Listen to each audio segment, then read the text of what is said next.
discussion is user acquisition.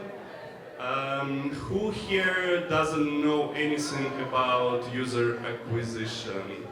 All right, good. It's good to know, just so we'll talk maybe about simpler terms because it's gonna get really complicated. My name is Roman. I'll be moderating this panel. We've got fantastic guests. We've set specifically in the orders that you can see on the picture. I'll let everyone to introduce themselves, and then we can start. Yeah. Do you want to start? Yeah, this is Uzeyir Bashar. I'm leading user acquisition and monetization team at Unico Studio, a US-based mobile gaming company. We make brain puzzle games, casual games, word games, all sort of games. And I've been with Unico more than 6 years. I'm happy to be here. Yeah, my name is Sebastian. It was my wish to sit in that order so that you can see that's me.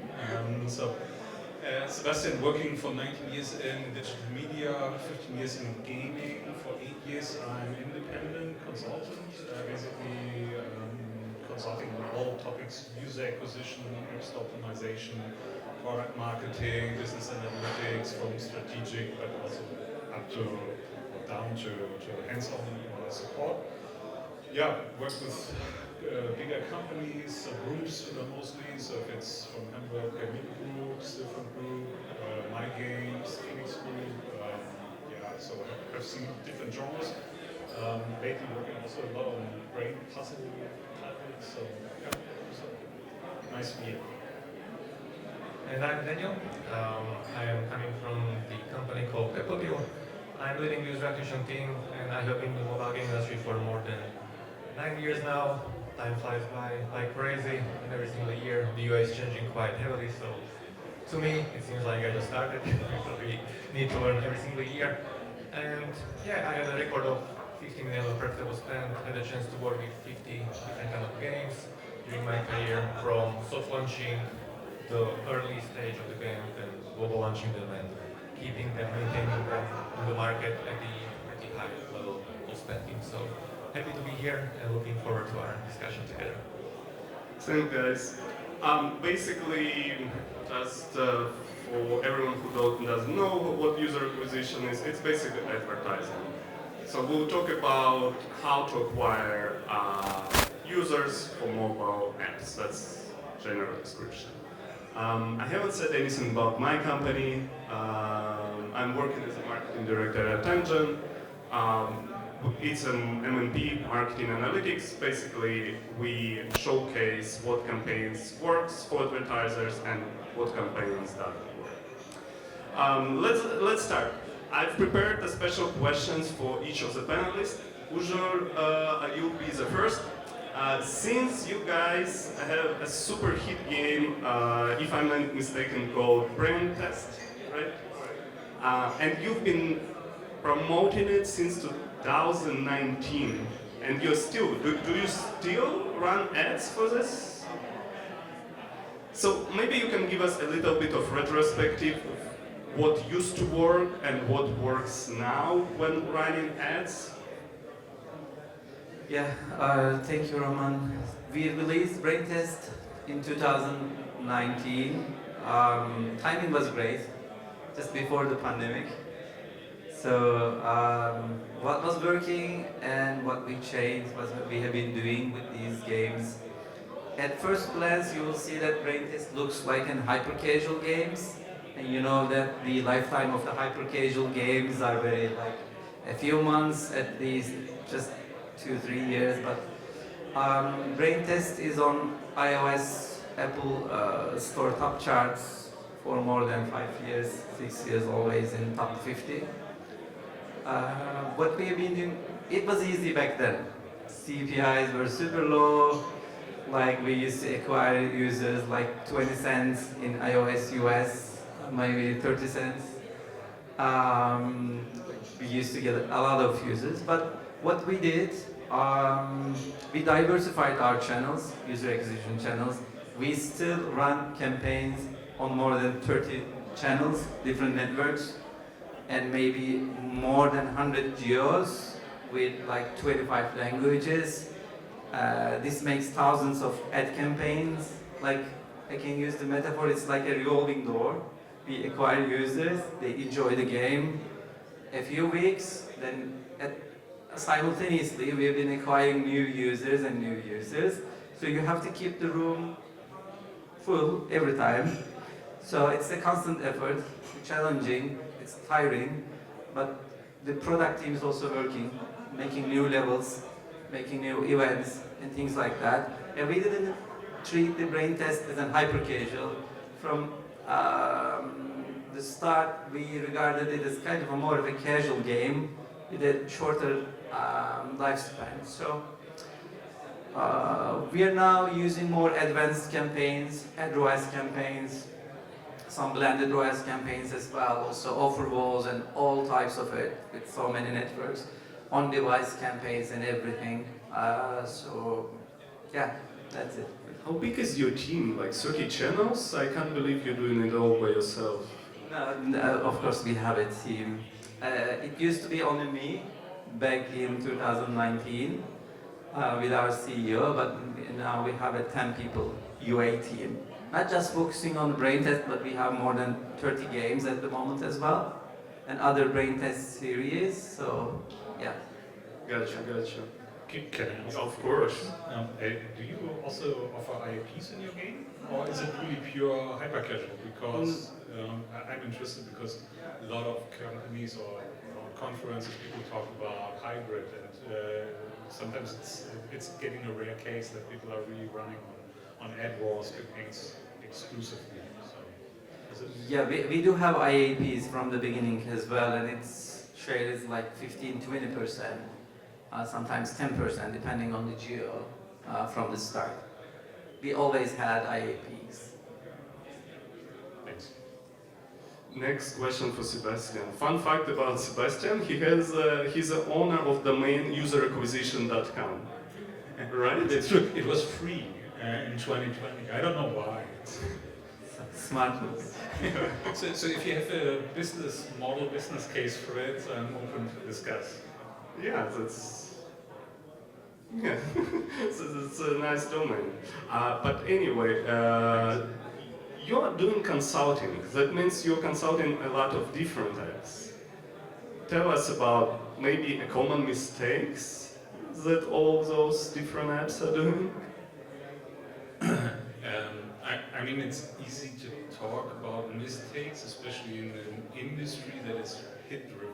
So that's which means basically we just see the tip of the iceberg normally. So there are some successful players. So we have King, we have EA, etc. So everyone knows them, but actually the vast majority of companies is not really successful. So this is for sure a challenge for all the companies. And when it comes to mistakes, I mean, it's where people and technology work together, and it's more about let's say the error culture or the mistake culture, how to deal with it, because it will just happen. I mean, that's a generic answer, but to be specific or with examples, I mean, it's hard to tell. So I mean, when there was the deprecation of the IDFA, there was one client or one company that wanted to outsmart the market. And they said on that day we start an MAI campaign on Facebook and we will spend $500,000 on just 2 days just to absorb basically all the paying users. It didn't work. So this is a specific example. So where people just try to growth hack the system, but then also these things like growth hacking are not working the same way anymore as it used to be maybe 10 years ago, so where everyone was trying to build lookalike audiences with Facebook and try to growth hack things. These days, a lot of machine learning takes over programmatic solutions where you cannot make so many small mistakes anymore. So it's more about the strategy, let's say, of a classic marketing strategy.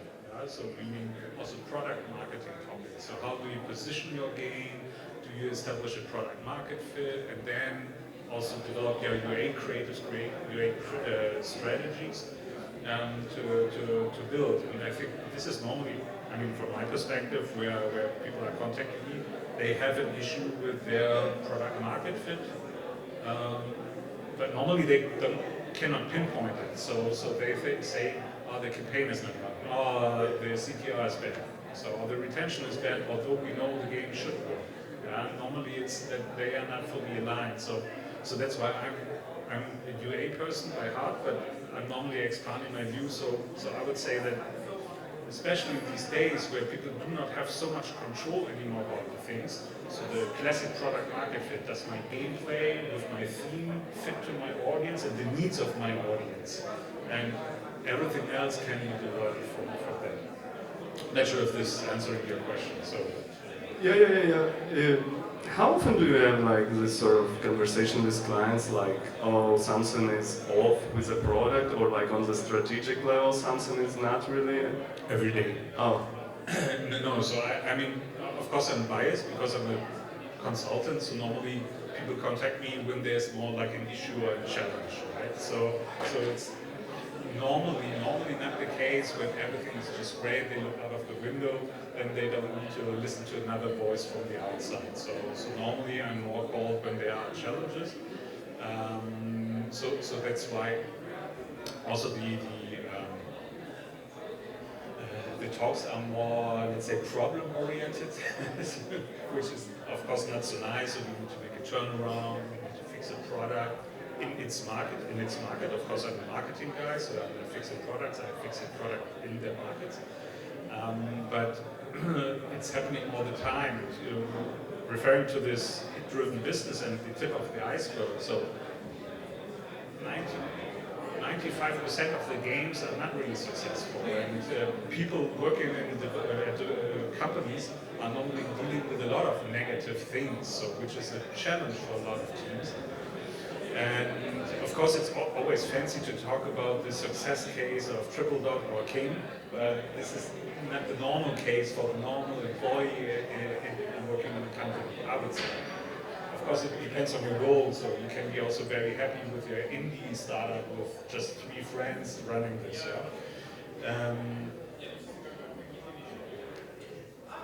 So every day I would say I'm talking through these topics, but at the end it comes to product market fit at the essence of it. So maybe the gameplay was not the right choice, maybe the theme was not the right choice, and of course then if you establish the product market fit, then it's also about the execution, or it's about having the right people that can press the right buttons.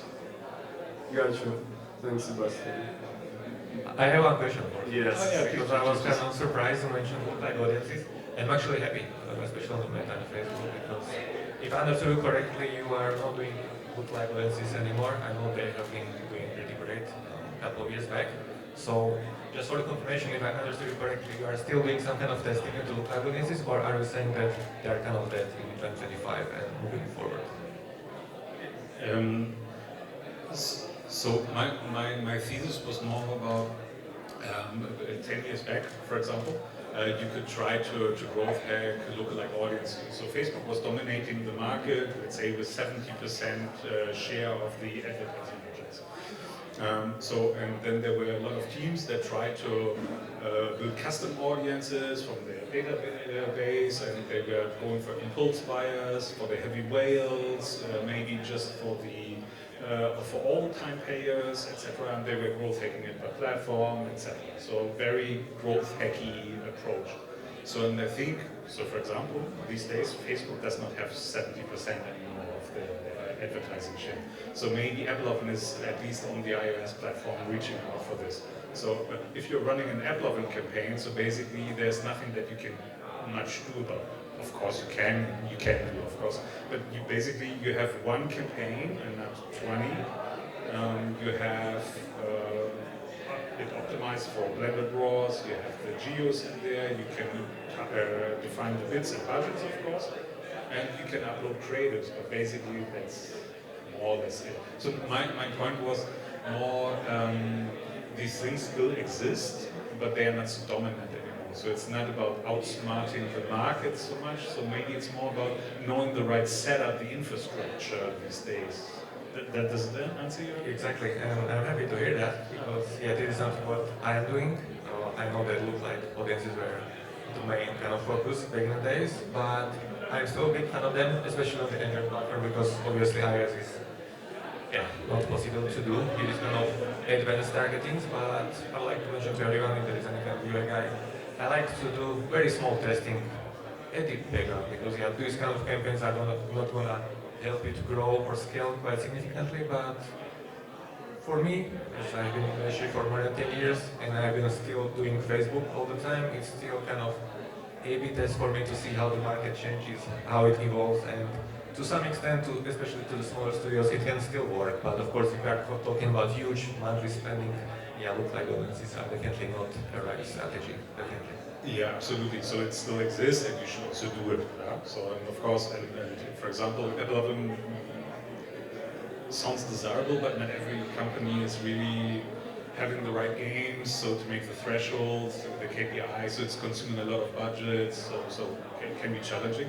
But my point is also that the creative becomes more important. Sure, how you experience it because you have less control, but the creative is basically doing the targeting. So of course, I'm actually very happy because right now UI guys can be kind of more creative or at least be more involved in the creative process because I see that this was the main problem back in the days that UI guys were just running hundreds of campaigns like robots every single day and that was their primary job. But right now I'm kind of happy that we can do this kind of switch and be more involved in the creatives so whatever it can be to improve the overall user acquisition experience.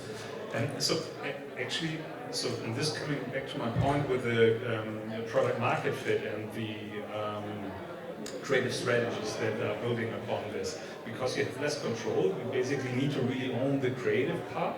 And of course, the product market fit you need to have, but then of course all the trends on the UA side, UA creative. So what kind of mini game ads, fake-ish gameplay, but also true gameplay. Maybe you have narrative elements in it. So and then to harmonize it and really build upon this. And there, I think the profile also of UA managers basically changed a bit. So where sometimes I wish they have also a little bit more mindset of a brand marketing person so that they can incorporate the things while still doing UA and doing the growth hacking thing a little bit. But maybe you have a different experience with that, or maybe you can comment from your experience of the last years.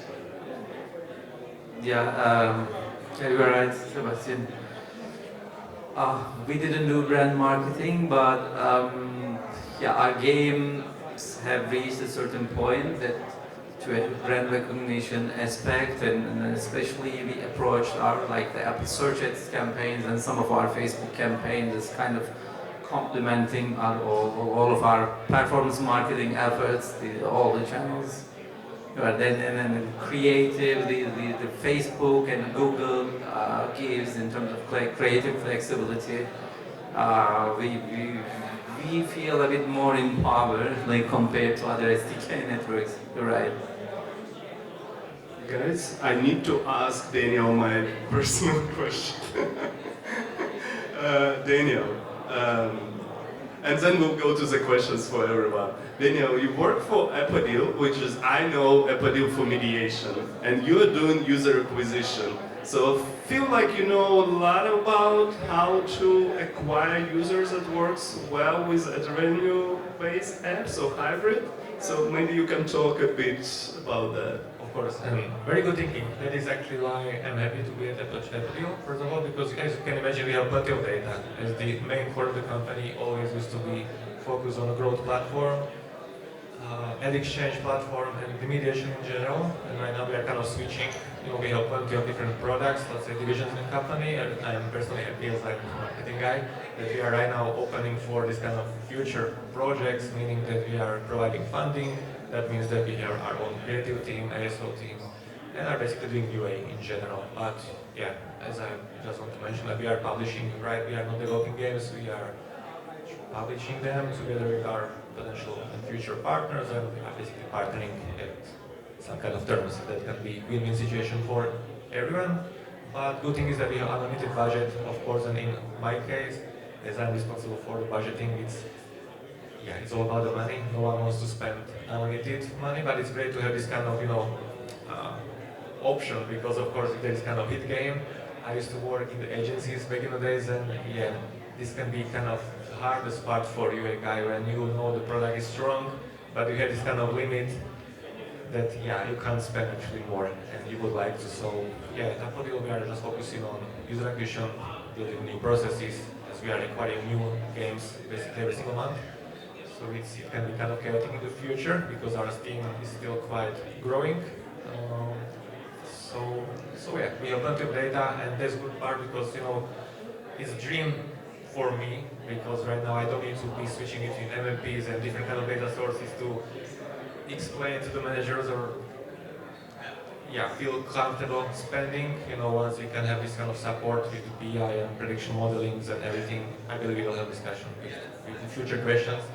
Yeah, UA can be done much smoother and faster, and that's also kind of my prediction that UA guys should, be more involved in the process in general. If it's a business process, when it comes to the financing, be more involved in the budgeting, ASO creatives, and not just creating and posing campaigns every single day. So yeah, that's how it works, at least for me, for this year. Question for the audience. Who is here using AI in any shape or form, like ChatGPT or... Okay, some of you. Okay, good to know. Like, it's 2025, that's why I feel like I always need to ask about, like, how do people use AI today? Let's start with you. How do you use AI? How does your team use it? Yeah, it's a hot topic everywhere with these GPTs and everything. Yeah, we try to use AI, and we try to incorporate AI into our processes. Of course, it's obvious. The first area we use AI is the creative production. We definitely use ready-made tools in the market. For creative production, especially AI UGC tools are now popular. We're experimenting now 3-4 tools at the same time, trying to understand which one is better, which we produce AI UGC creatives. We test them on 3 or 4 different channels, not just Facebook, but on AppLovin, all other channels, and try to understand it. It's one thing. Another thing we use for the game assets, it's now much easier and much faster to use game assets, images, using AI tools, which is really good. It shortens the production time and everything. The third area we now experiment is the level difficulty. Maybe the most important area for us, for our puzzle games and also the word games as well, to create the optimal level difficulty and then segmentation for different user types. Because as I said in the beginning, we run lots of campaigns and we are trying to segment the users based on those campaigns. But here I should note that this using AI to optimize the level difficulty, it seems easy. AI will do the most of the job, but it's not that simple. There are a lot of parameters. There are networks as well. Their AI is in machine learning algorithms works as well. That you need to find something that's compatible with all of them, takes into account all of these different changes and provides you a good model. Yeah, that's something we work on now. Do you use it for balancing mostly, or is it also level design for the visual features? Yeah, at the moment, fine-tuning, let's say. Yeah, it's more fine-tuning, funnel optimization, and things like that. But as I said, we're experimenting. It's not that easy, especially for our brain games. They are simple games, but not that simple as well. You cannot input them into an AI engine and it can take an output. But for the mostly block puzzle games, that sort of games, it's much better. So we are experimenting it at the moment. Nice. I think in general, so gaming seems to be more at the forefront. Always. Always, yes. So I mean, in programmatic advertising, we have been using it already for quite some time. So machine learning, so it's always there. So and of course the teams, I think they are relatively open to it. So at the same time, I'm wondering sometimes because I'm meeting also sometimes teams where it's not like, I mean, it's encouraged, let's say, from the management to play around and to become more productive. If it's for localization, if it's for writing an email, if it's for level design or creating more static assets in the first round. So, but then there are also teams that are not doing this, and I'm wondering sometimes. So how that is possible. Yeah, why, Sebastian? Do you think it's just like hierarchical, or they don't care? Or? Yeah, work culture. So maybe there's. I think it's about key people that are really bringing this up, and then also having use cases, sharing culture, so that this is also brought into the company. So to just hey, I prototyped something, I'm just presenting it to you, and this is encouraging that this is also getting applause from the team. So I think that's quite important because it feels like in our industry, so especially we are in entertainment, yeah. So and video gaming industry, and there's video content produced, yeah. We are all very dependent on video UA creative, very heavily dependent, and this could be in 3 years, for example, changing a lot. So where basically everything is just with a prompt produced more or less. Okay, you need to review it, you need to put an end card to it, and all these kind of things. But at the end, it's just mass production. That's very strong. And then there's this phrase. So AI will not replace you, but someone that is using AI will replace you possibly. So, and I think that there's meaning behind it because, of course, maybe people are also then afraid to adopting it, so they think it's just fine to do the job, or they might be afraid also. But at the end, I think there's a lot of things to win because you, of course, grow with that. So you look in different things, you become more productive, but you need to also find it attractive to move into that space. So, but I think almost all areas are basically considered to change. So games, level design, marketing strategies. Maybe also from my side, I'm a consultant. Of course, I'm also using it for myself. So the AI is pretty smart on using models, and I can just feed it with input and I'm getting output. So yeah, but it doesn't mean that I'm, as a consultant, getting replaced. It just means I'm getting more productive and I can deliver better and faster service. And of course, I'm supervising it and then giving it my personal touch because I'm also knowledgeable about things, hopefully. Yeah, I mean, my example is that like our product is basically graphs and tables, right? But with the ChatGPT, It's much more. but now it's also like a chatbot. Like instead of looking at okay, this campaign performs better than other campaign, you can ask what campaigns performs better in the US for the game X, Y, Z. So it's already reality, and I think everyone will do it. This will be a new like phase of analytics. It will not replace the tables and graphs, but it will be another way to interact with the data. Daniel? Definitely, I agree. Maybe from the different kind of point of view, I found a lot of success with AI, mostly with the ASO, not in the UA yet, but I think it's the kind of state, right? It's gonna change in the future. It's evolving pretty fast, but yeah, I just want to mention that if everyone was concerned, if ASO can be done with the UA, definitely yes. It's actually much simpler than user acquisition because yeah, with ASO we are talking about static images only, the icons and feature graphics. So if you are lacking, resources from the creative team, let's say, this can easily replace any kind of idea making, and you will be sure that you will be able to A/B testing new assets every single day, right? So this is something that I am a big fan of doing all the time. When you work on ASO parts, I mean the text part is relatively clear, I believe.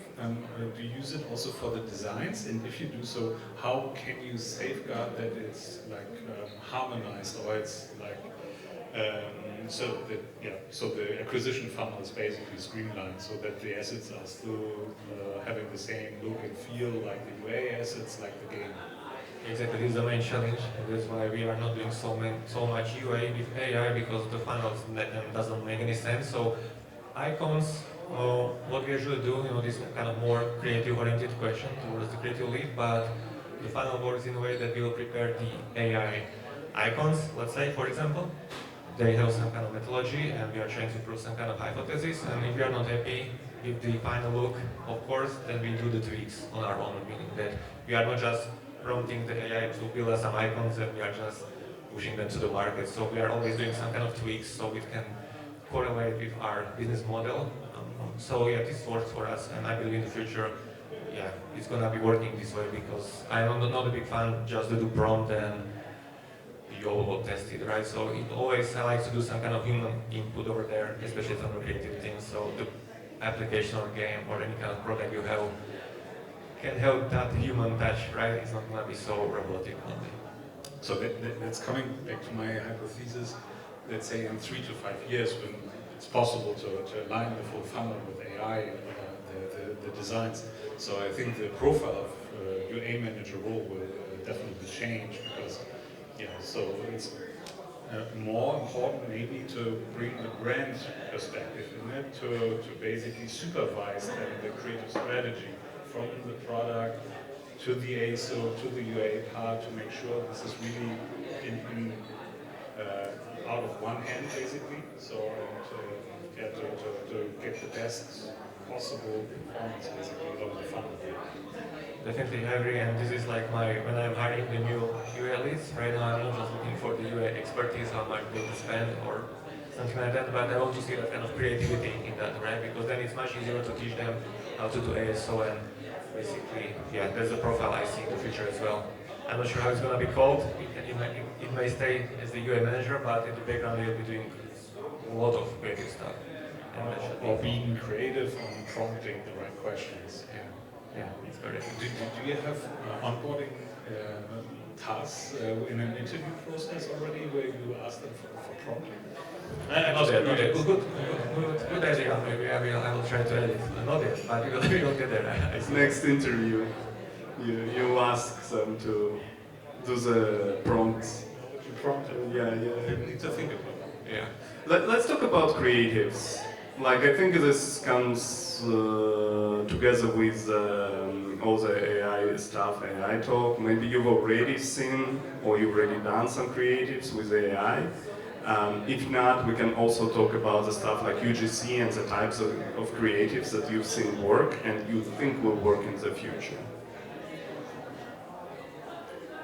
Whoever wants to answer first, we don't need to. Maybe I can start, but I slightly mentioned already that for us, UA is not so great, but we still do some backtesting when it comes to AI, mostly on the static creatives, and the way how I like to approach it, even though, let's say, the AI generated image is not working for us, but if you can see some kind of potential metrics from the IPM or CTR, then what we do with the creative lead is that we are trying to build up based on that kind of angle, the AI produced our own creative. So I'm a big fan of, we have plenty of unsuccessful tests on static images, but we always review them with the creative lead and try to pick at least one or two that can show some kind of potential, and then we will see in the future once we do the production. So this is kind of my approach with the AI on static images at the moment.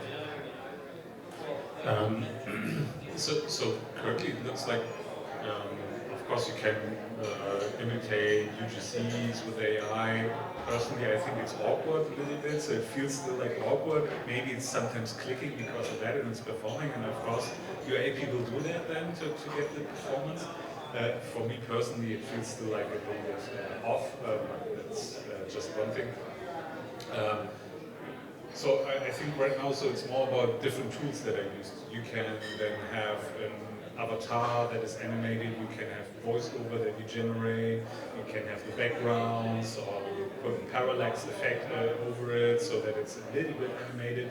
So, but it's not the full asset right now that you can really build up. But almost everything, I mean, even the static assets you can expand in Photoshop. So there's a lot possible. Maybe the full script of a video is not fully there, but it's a question of time, a matter of time. So, what was the question? Creatives, what Creative, was yeah. Maybe I can add to that.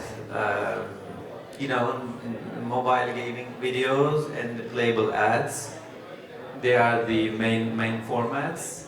And as Daniel said, it's not there yet. Building up a video from scratch, we tested it. It doesn't work because the how the networks process these creatives and the audience, the perception, it's not there yet.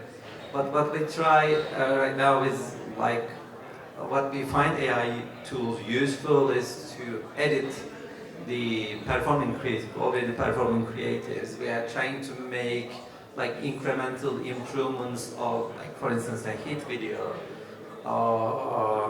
Regarding the playables, the AI, there is not any tool in the market yet. If someone makes it, probably they are going to earn a lot of money.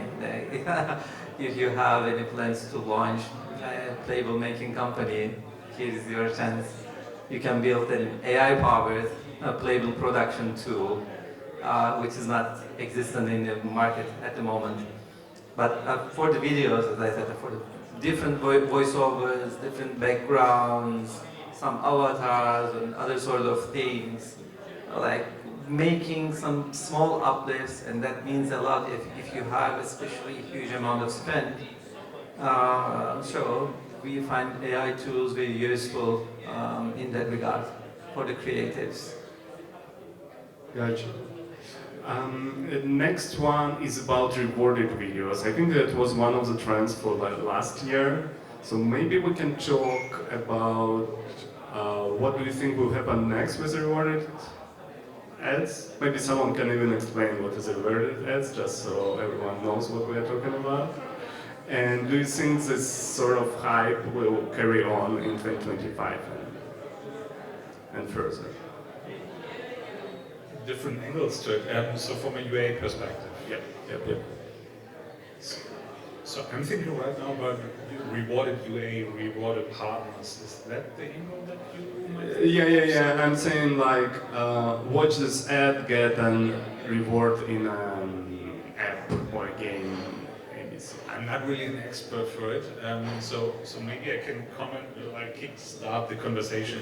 So from a rewarded UA, so where basically people have a discoverability app, they enter the app, and then they get rewarded if they start playing your app, for example. So, and they progress through the game, level 10, level 20, and they get a reward, for example. So they get incentivized. So is that okay?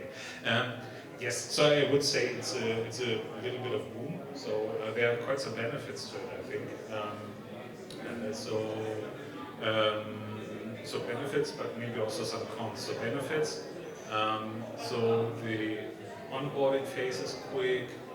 You have relatively strong control about the campaign in terms of bits and budgets.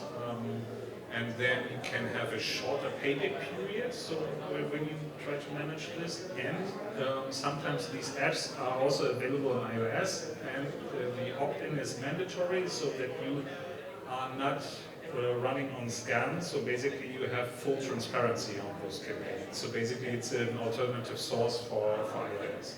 So quite some benefits. These media sources sometimes have a bit of difficult reputation, to my understanding, not for me personally, because it's incentivized traffic. So, hey, are they subject by fraud by themselves? What do they do against it? And then the LTV curve can flatten relatively quickly after a very front-loaded good performance. And this is what you need to basically tackle from the beginning, so that also the users are monetizing after day 30. That would be my summary. Fair enough.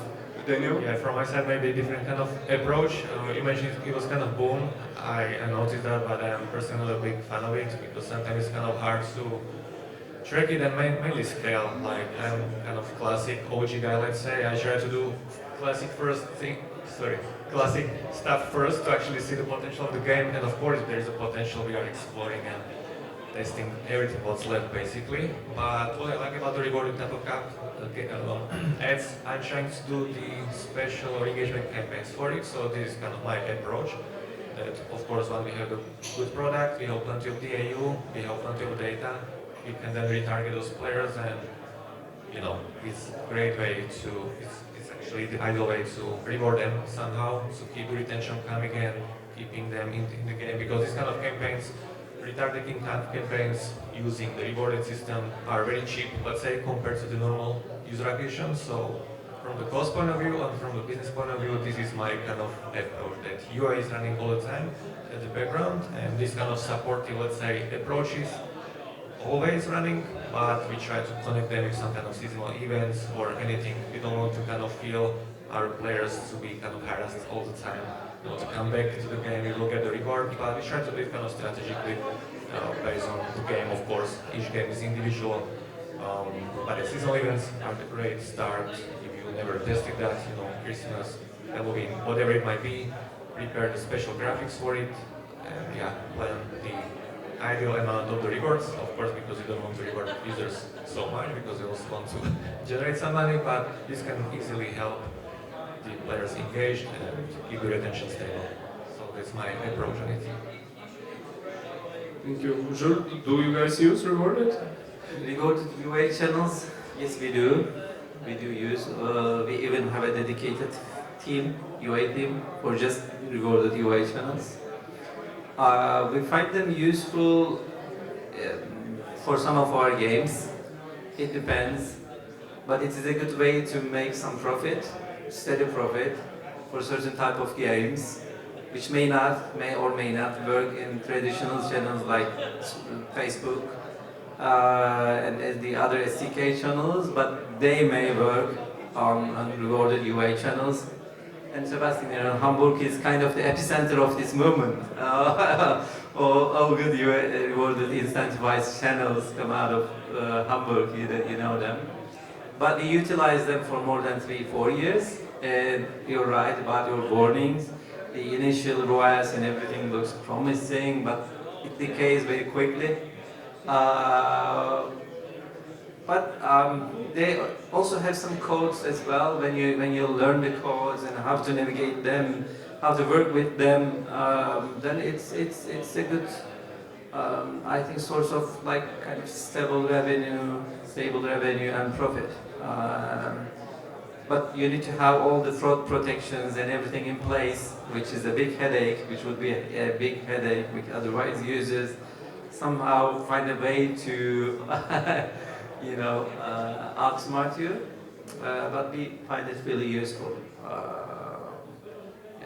Yeah, I would also say that I'm not sure if some of my Hamburg friends so, but of course it's also a different partnership, right? So it's not like talking to Google or Facebook. You need to partner with them. So there were also situations, I don't want to say names, but we were then sending team members every quarter for lunch with them, so with the account managers, and the performance went up afterwards. So Smart. for a short time, of course. And it's a bit, show them love when it's working, show them tough love if it's not working. So unfortunately, because normally just a few have dashboards where it's self-managed, and it's a people business then in this regards, and you also need to ask the right questions, and not everyone is telling you all the dirty details or what they can tweak in the background there. You just find out when talking to people. So meet with them, go out, connect with them. So it's a different people business, I would say. What else? Yeah, exactly. It's more transactional. It's more kind of relationship based, but you're right, Sebastian. That's been our experience as well, and that space is also becoming kind of overcrowded with new networks and apps. And I think the UA part of these tester apps and things like that, it's very challenging for them to grow to a certain point, but after that they have the community and the users regarding the incentivized campaigns, it's good if you can find the right balance. As I think it's getting competitive and the CPAs and everything goes up. And sometimes you have to negotiate, sometimes horse trade with the network, what is going to be your share and their share. It's, of course, you're both for-profit companies, they tend to maximize their share of profit as well, and you have to constantly push it. Yeah. I think it's good to not be too romantic about the players themselves that you're acquiring there. So they maybe don't play the game because they love it, so because they are a bit opportunistic, yeah. So so you just need to keep it in mind. And of course, then you need to also communicate maybe internally with your product team. Hey, this is a special traffic source, and we just need it for the mix, and it helps us. We are diversified. And of course, it's not the preferred one. Maybe the Google is better because the LTV curve is better, but it can help. And I think, as you described it, not for every game. So yeah, not for every game, but it's a good complementary thing that you can improve the overall ROAS. But I agree, you have to keep their users and evaluate them always separately. And if possibly, if you have the infrastructure, segment them separately. And actually, you don't need a lot of creatives, so which can be also helpful. So Yeah. if you are short on creatives, if your product market fit is not there, you can just start off and then basically just get users in there, make some money, be cautious about retention rates and all the KPIs. So it's not the standard KPI basically, but you know. You mentioned that Rewarded usually is an additional channel for you. What about the core channels? You guys also mentioned like Meta used to be like 70%, now that has changed. So maybe let's talk about what's up with the Googles, Metas, who else is there? TikTok, do we consider TikTok a big player now? So just I do. I Uh-huh. personally do. Like, of course, the ban and stuff situation around that was kind of sketchy, and I was also already kind of sad that we are not gonna use TikTok anymore. But I would say until it's gonna stay, especially for the US market, it can be strong. But of course, it's not gonna be ideal for each game. Personally, I hate to do and advertise games on TikTok that monetize through the ads revenue.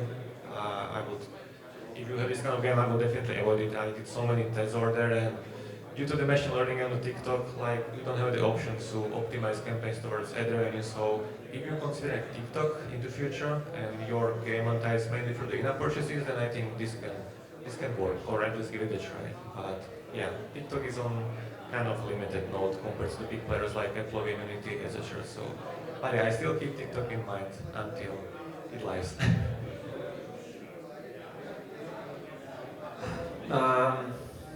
Yeah, the traditional Plugin definitely dominates on the SDK side. Everybody knows it, especially on iOS with their campaigns, not just for ad-heavy games, but for like the hybrid casual games and the IAP-heavy games as well. On the social channels, yeah, Meta, it's much better from our experience on iOS side, especially with the AEM changes. It's working much better. You don't have to wait for 2-3 days to see a CPA on iOS, which is great. Do you run on MAI or AO, VO? All of them. All of them. We run all of them. We're also testing this IAA ROAS campaigns as well. It works well for some of our games, which is good. On Google Ads front, it's stable. TikTok, we've always been working with TikTok. There has been a big dip last year. In the previous year, we used to spend a lot on TikTok.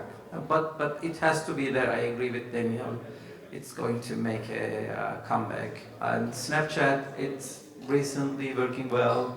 A network in certain geos, especially if you're like in addition to US in France and also the Saudi Arabia, UAE region, Snapchat, it works well. We used to advertise on Twitter and some other social channels as well, but not anymore. But regarding SDK channels after AppLovin, the Wintegrad, it's you know, it's working well. With their new campaign types as well, they are trying to imitate AppLovin with their campaign times and everything. And we still didn't lose our hope regarding Unity Ads and Iron Source. Like on the UA front, we desperately need for the team to come up with an working UA tool. I don't know, they are a bit behind, a few years behind it. Hopefully, if they can manage it, we will see a real competition on SDK front as well. But I don't know whether it will happen. Nothing much to add. But are you also looking into DSPs, so like Moloko, SmartX? We have had more ad revenue heavy games for so many years. Now we have IAP making games as well. But Moloko, we have stable campaigns for 3-4 years. It's working well in some geos. And Moloko has been the only DSP working for IAA games for us. Like we tested maybe 15, 20 DSPs, all of them. Tested Liftoff 3 times, cross install, there was spot ad and everything. Now Arki, InMobi, but the only Moloko works. Yeah, but SmartX, it's in our radar. Probably we're going to test it. That's the only DSP that we didn't test. I don't have much to add, to be honest. So I think the key names were popping up. So of course, maybe there are some regional networks. If you have a game that is like super popular in some Southeast Asian markets, but. Yeah, maybe I will just add one thing. I'm very happy that you mentioned Unity. Like, we are still fighting. I do the same, even though the performance is not great.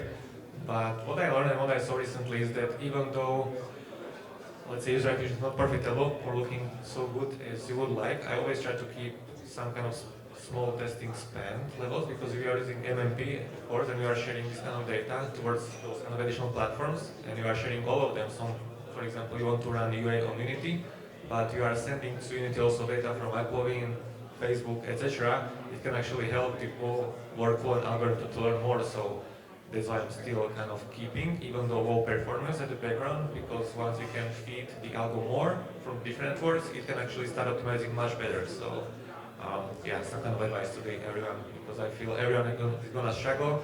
It's pretty individual. I mean, I don't mix for each game, but I like to do basically the more, the better, I would say. As we had a discussion at the beginning, as UA guys are not so, let's say, stuck in normal work and can have more creative space.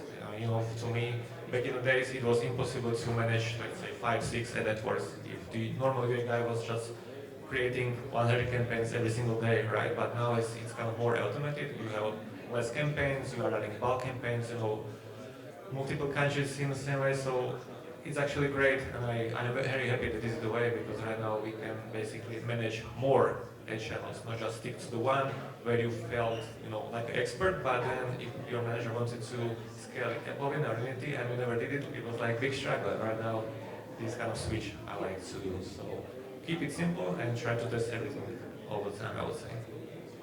Great. You mentioned that this ROAS campaigns. I just wanted us to pretty quickly talk about this. So basically, we can now send our data like in-app purchases or ad revenue directly to ad networks, and most of the big ad networks already supporting this. And ad network will do basically everything for you, at least they say that, and they optimize the algorithm based on your data and bring you the same users that will spend in your game. Do you believe this is the future of user acquisition, where you just send the data and it will come back and you only need to set the right creative? Or there'll be something more than that?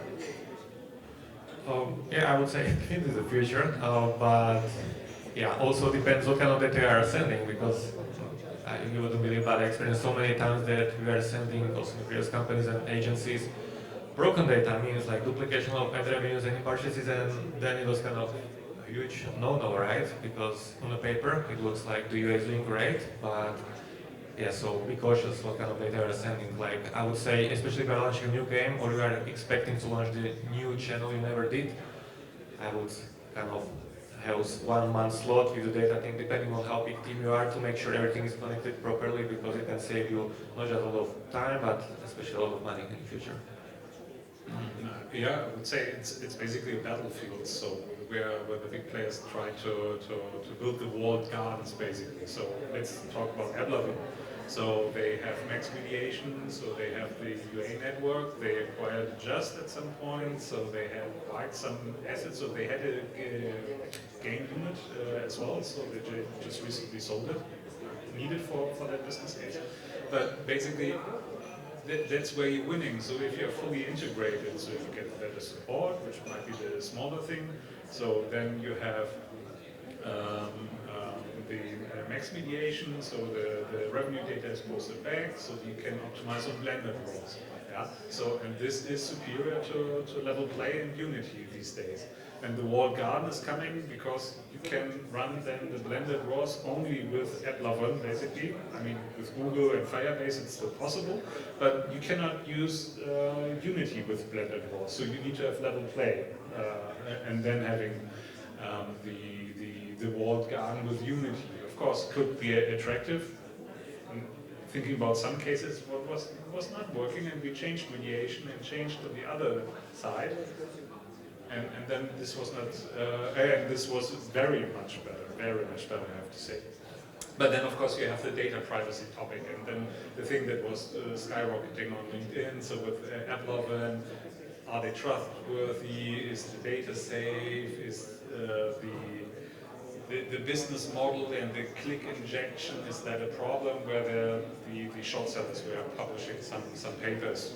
I don't want to comment on it, but you know, the things were also known before. Some were a little bit not super accurate, but there are then questions what is happening to the data. So I think it's a battleground where the players try to basically go for the market share. Sure, anything to it? No, thank you. Let me check the time. I think, yeah, only 3 minutes left. Any questions from the audience?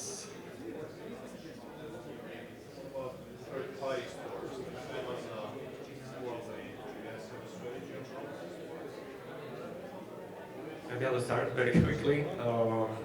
Amazon, together with the Shardboost, like this is something what used to work very well to me, but yeah, it's only kind of support, you know, like you can't really scale, you can't really clash and battle against Apple, etc. So Amazon is kind of tricky, but yeah, I have Didn't they close Amazon lately? Or they announced that they shut it down, the Amazon store? I think It's a bit complicated. But my short answer is, normally it sounds attractive, but then it's also about opportunity cost. So yeah, then integrating there, maybe there's not so much traffic, and then you decide to do other things. Normally, too often. Yeah, in third-party stores, we try to distribute our games on those stores if the integration is easy, not too problematic, and just especially the Xiaomi store, Mi store, it's easy, just using just the APKs, not problematic. Huawei is not much so, but Amazon store, just put your game, it should be a stable version with an ad or the IAP is working properly if you can do it. So it generates some money. But in terms of advertising, Amazon ads, we're going to try, we will see, I'll keep you posted. The Mintegrad is a network that supports, that you can promote your Amazon store app or Mintegrad, for instance. And also Liftoff as well. We tried, it's working. But the advantages is the competition is not high. And if you are an early mover, put your game there will be a lot of organic traffic, especially for the tablets. If your game is is loved by tablet players, with these Fire tablets and everything, Amazon is a good store. Yeah. we're right on time. So thank you, everyone. Yeah. Thank you. Thank you. Yeah. If you have any questions, we'll be there. I think everyone is making photos there, so happy to answer any additional questions.